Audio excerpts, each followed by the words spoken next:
What is up, everybody? My name is Viola. I'm the host of the Cerebral System here on YouTube, on Transcended. You know what I mean. We cover a variety of different topics, including LGBT content, mental health content, vlogs, gaming, spoken word. We do a lot of stuff here. Anyway, today is kind of another one of those like venting sort of videos, because I've been going through a lot in my head recently, and the thought kind of came to my mind of how I got to this point. How I got to this point of my mental health. So, we're not going to go into trauma or anything, like that's, no trigger warnings needed. I'm just going to say this, well actually maybe I will put one, because this can get really heavy. But I want to talk about my journey with therapy, because getting help is hard. And a lot of people don't want you to think it's hard, but it really is. Well, technically getting help is pretty easy if you know what you're doing, but getting good help is hard, is what I should say. Alright, so let's begin, shall we? I got into therapy when I was about, I think, 6, 7, or 8 years old. I was really young when I started, and originally I was diagnosed with ADHD, or ADD, one of the two, and that turned out to be wrong. They gave me the wrong pills, and the side effect was an itching inside my skull. Yes, that is a side effect of certain pills. I was literally clawing at my scalp, trying to get to the itch in my head, and I was bleeding. So, yeah, definitely a trigger warning. But, after that, they re-diagnosed me with bipolar with psychotic tendencies. I don't know where they got the psychotic tendencies from, because it might have been the fact that I said I was hearing voices, which turned out to be DID, but, you know, they obviously weren't thinking about that. And they said I was borderline schizophrenic at one point, so you can kind of see where this is going. Like, first I was borderline schizophrenic, and then it's bipolar, and, you know, with psychotic tendencies, which neither of those were true.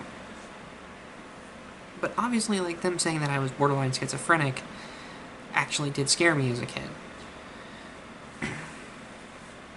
But, after that, I had spent, like, 11 to 12 years thinking that I had something that I didn't, and trying to get proper help as an adult.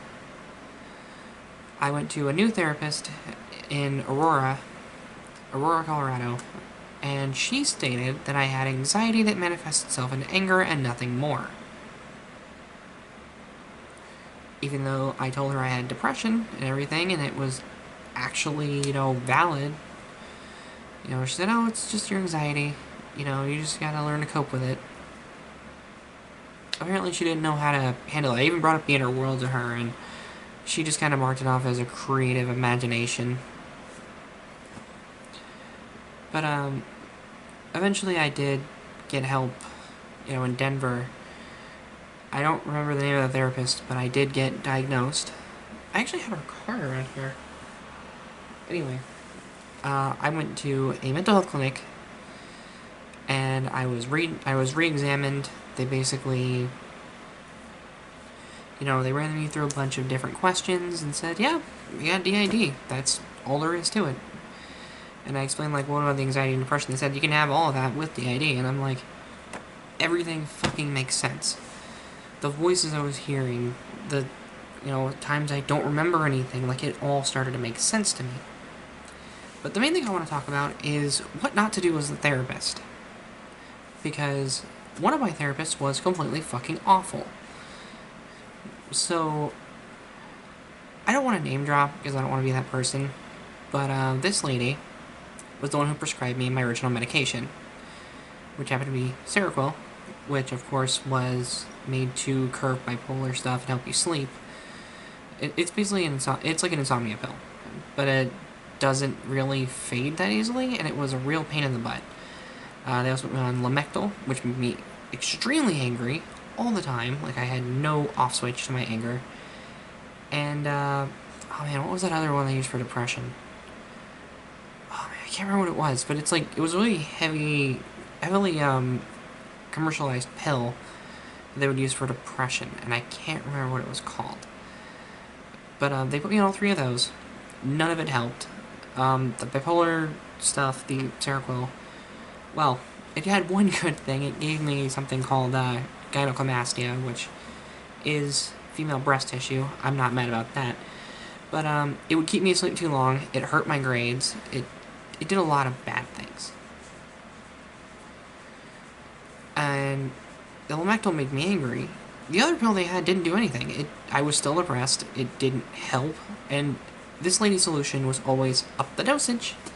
She essentially wanted to make me a zombie, which I already was in school. I had lost my personality. I had lost myself in general. I'd lost my laugh, my smile. Every part of me was gone when I started taking those medications. Now, that's not to say medications are bad when you need them. It's just you need the right ones. And this isn't the reason she's a terrible person. It's one of them. Because she pushed these on me and said that, yeah, this is what you have. There's no disputing it. This is what you have. I know your brain better than you know yourself. And just, she was a pill pusher. And she pushed this on everyone because she was sponsored by Seroquel. It was all over her office. And she would always push on every person. It was awful.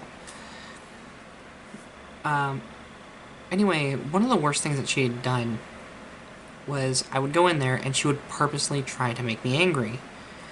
She would say the most terrible things, like she would call me worthless. She would say, like, how do you feel knowing nobody loves you and that you're a broken person who doesn't deserve, like, even the slightest kindness. And she would call me Eeyore when I mentioned being depressed, and Eeyore's a great character, but calling someone that as an insult?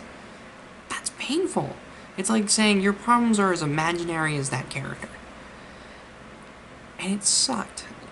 And she kept poking at me, and every time I would snap at her, she'd like, oh, we gotta raise your dosage a little bit. And of course I said, no, absolutely not. Like, I'm already on such a high dose. Are you trying to put me in a coma? She's like, oh, but you need it. No, I don't. My own mother said I shouldn't do that. And she actually started sitting in with me when I told her about this. I had my own issues with my mother. Not going into that here, but that was one of the times that she actually did want to help me. You know, she did want to get me the help I needed, which is good. But yeah, this lady was just awful. She would say things to make me upset, things to hurt me, simply to up my dosage. And that's not what you do as a therapist. That's not what you do as a med specialist. That's not what you do in any medical profession. You don't act this way and expect to be called a professional. Like, oh, I feel like I gotta sneeze. Sorry about that. I was feeling it coming up and I didn't want to sneeze, but things happen. Anyway, the thing about this lady that irked me the most is that she had no guilt. And she had the gall to say that I was scaring her. After all the stuff she said, after all the things that she did, I snapped at her. I yelled. Like, I said, I've had enough of this. I've had enough of you pushing me until I break and then threatening to up my meds. I've had enough of this. And it might not have even been me snapping. It might have been one of my others who finally broke through that medication because I started dumbing it down. I stopped wanting to take it. What I think about that snapping situation, I believe that might have been Wallace, actually. I don't remember exactly what I said, but I do remember kind of feeling like I took a back seat and snapping at her. You know, that's why I was kind of paraphrasing what I said, because I don't remember what it was. But I do remember something along those lines. But, I remember that, she said, can you stop looking at me like that? You're scaring me. And she mentioned that I was looking at her like this. Which is what Wallace does when he's really angry and wants to protect me. And I remember the response. Like, that's one of the few things I remember. He just says, good. You deserve to be afraid. Which, great. That's a protector's job. But she just saw that as me. She saw that as me losing my temper and just blowing up at her. She didn't realize the damage she did. She didn't realize how bad she hurt me. every single time I had to go in there. And the other therapists weren't very good either, I'll be real with you. They either treated me like a child or didn't care about my disorders.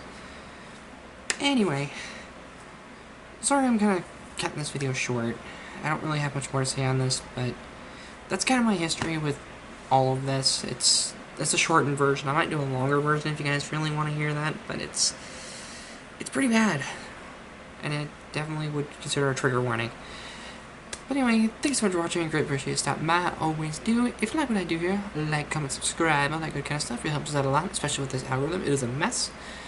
Remember, you're beautiful, you're valued, and you're important. That is very, very, very important to me and everyone up here. And I will see you in the next video that I make. So until then, goodbye.